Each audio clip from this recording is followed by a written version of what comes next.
નમસ્કાર મિત્રો, સ્વાગત છે તમારું આપણી આ યુટ્યુબ ચેનલમાં જેનું નામ છે ગુજરાતી જીકેની જમાવટ. તો ગઈકાલે સમગ્ર રાજ્યના અલગ અલગ જે જિલ્લા વાઇઝ જે કેન્દ્રો છે તેના પર રેવન્યુ તલાટીની ગુજરાત ગૌણ સેવા પસંદગી મંડળ દ્વારા પ્રિલિમિનરી પરીક્ષા યોજાઈ ગઈ.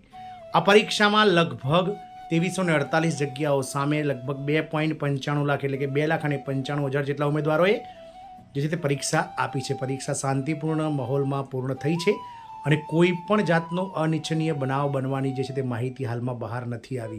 આથી હવે ઉમેદવારોને જે છે તે ટૂંક જ સમયમાં ગૌણ સેવા પસંદગી મંડળ દ્વારા જે પ્રિલિમિનરી પરીક્ષામાં પાસ થનાર જગ્યાના 7 ગણા ઉમેદવારો છે તેમને મેન્સ માટે બોલાવવાને લઈ અને મહત્વની પ્રેસ નોટ બહાર પાડવામાં આવી છે. આજના વિડીયોમાં આપણે રેવન્યુ તલાટીની પરીક્ષા આપનાર તમામ ઉમેદવારો માટે ખાસ માહિતી એવી કે પ્રોવિઝનલ આન્સર કી અને ફાઇનલ આન્સર કી ક્યારે ગૌણ સેવા પસંદગી મંડળ બહાર પાડશે, ત્યારબાદ મંડળ દ્વારા જે છે તે લેખિત મુખ્ય પરીક્ષા જે છે તે મુખ્ય પરીક્ષા ક્યારે યોજવાને લઈ અને તારીખ બહાર પાડવામાં આવી છે, તેમજ મુખ્ય પરીક્ષાની અંદર જે છે તે કેવા પ્રકારના પ્રશ્નપત્રો પૂછાશે, શું છે સિલેબસ અને અભ્યાસક્રમ મુખ્ય પરીક્ષાનો તમામ માહિતી સાથે આજના રેવન્યુ તલાટીના જે ઉમેદવારો છે તેમના માટેના વિડીયોમાં આપણે ઉપસ્થિત છીએ.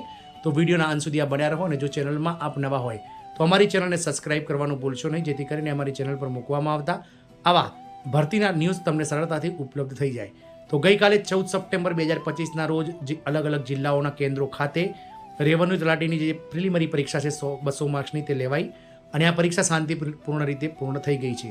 ત્યારે ગુજરાત ગૌણ સેવા પસંદગી મંડળ દ્વારા હાલમાં જે છે તે તમામ ઉમેદવારોની જિલ્લા વાઇઝ જે છે તે OMR સીટ જે છે તે પ્રસિદ્ધ કરવામાં આવી રહી છે. આગામી શનિવાર સુધીમાં એટલે કે મેક્સિમમ 20 તારીખ સુધીમાં તમામ જે પરીક્ષા આપનાર ઉમેદવારો માટે જે પ્રોવિઝનલ આન્સર કી છે તે બહાર પાડી દેવામાં આવશે. તદુપરાંત ગુજરાત ગૌણ સેવા પસંદગી મંડળ દ્વારા એક અન્ય પ્રેસ નોટ ગઈકાલે જાહેર કરવામાં આવી હતી, જેમાં લખવામાં આવ્યું હતું કે ગુજરાત ગૌણ સેવા પસંદગી મંડળ દ્વારા મહેસૂલી વિભાગ હસ્તકની જાહેરાત ક્રમાંક 301/2025-26 રેવન્યુ તલાટી એટલે કે મહેસૂલ તલાટી વર્ગ 3ની પ્રાથમિક પરીક્ષા 14/9/2025ના રોજ પૂર્ણ થયેલ છે. સદર જાહેરાતની મુખ્ય સંભવિત પરીક્ષાની જે સંભવિત તારીખ છે મુખ્ય પરીક્ષાની તે 14/10/2025થી યોજાશે, જેની તમામ ઉમેદવારોએ નોંધ લેવી. એટલે કે જે પ્રોવિઝનલ આન્સર કી અને ફાઇનલ આન્સર કી જે છે તે અઠવાડિયામાં બહાર આવી જશે અને ત્યારબાદ જે પરિણામ છે આ 2.95 લાખ ઉમેદવારોનું તે પણ તૈયાર થઈ જશે અને સંભવિત જે પરિણામ છે તે તારીખ જે છે તે 31 ઓક્ટોબર સુધીમાં જે છે તે બહાર પાડવાની લઈ અને 30 સપ્ટેમ્બર સુધીમાં બહાર પાડવાને લઈ અને જે છે તે ગૌણ સેવા પસંદગી મંડળ હાલમાં કટિબદ્ધ છે.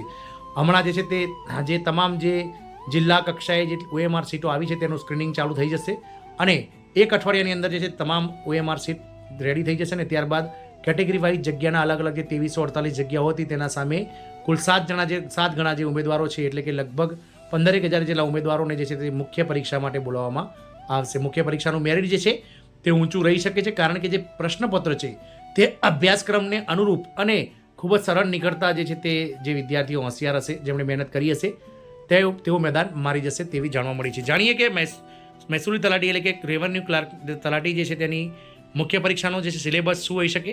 તો સિલેબસની વાત કરીએ તો કુલ 3 પ્રશ્નપત્ર છે, જેમાં ડિસ્ક્રિપ્ટિવ ટાઈપ લખવાનું છે, એટલે કે તમારે લખાણ લખીને પ્રશ્નપત્ર જેમ આપણે ધોરણ 11-12માં ભણતા હતા, જ્યારે 10મામાં જ્યારે લખતા હતા તેવા પ્રશ્નપત્ર લખવાના છે. જેમાં પહેલું છે ગુજરાતી લેંગ્વેજ સ્કિલ એટલે કે ગુજરાતી ભાષાનું પેપર 100 માર્ક્સનું 3 કલાકમાં લખવાનું છે.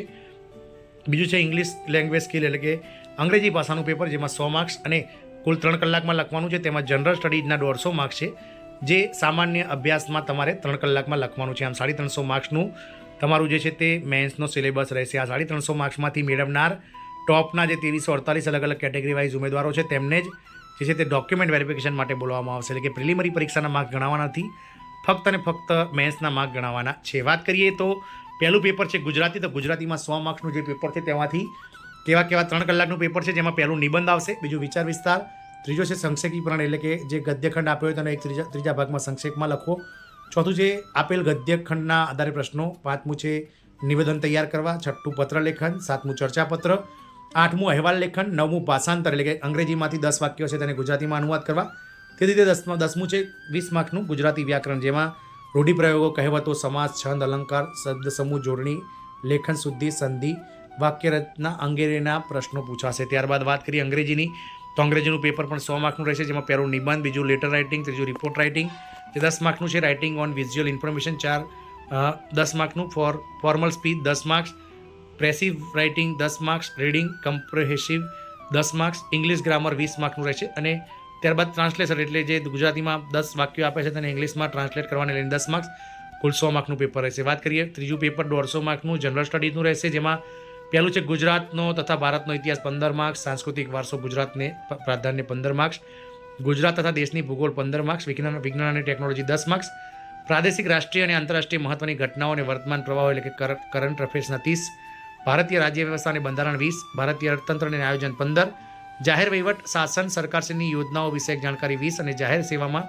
શિસ્ત તથા નીતિમત્તાનું જે છે 10 માર્ક કરીને કુલ 150 માર્કનું પેપર રહેશે. આમ કુલ જે પ્રશ્નપત્ર રહેશે ત્રીજામાં તેમાં એ પહેલો પ્રશ્ન હશે તે 10 પ્રશ્નો હશે પહેલામાં જેના 10 માર્ક્સ, બીજામાં 10 પ્રશ્નો હશે જેમાં 20 માર્ક્સ, ત્રીજાના 30 પ્રશ્નો હશે જેમાં 90 માર્ક્સ અને પાંચમાના 6 પ્રશ્નો છે જેના 30 માર્ક્સ. આમ કુલ ટોટલ 5 અલગ અલગ સેક્શન રહેશે જેના 150 માર્ક્સ 56 પ્રશ્નોમાંથી તમારે લાવવાના રહેશે. આમ તલાટીઓની પરીક્ષામાં જે ઉમેદવારો અત્યારે હાલ સારું મેરિટ ધરાવશે તેમના માટે આ વિડીયો આશારૂપ બને, કારણ કે મેથ્સનો અભ્યાસક્રમ હવે બહાર આવી ગયો છે. જય હિન્દ, અસ્તુ.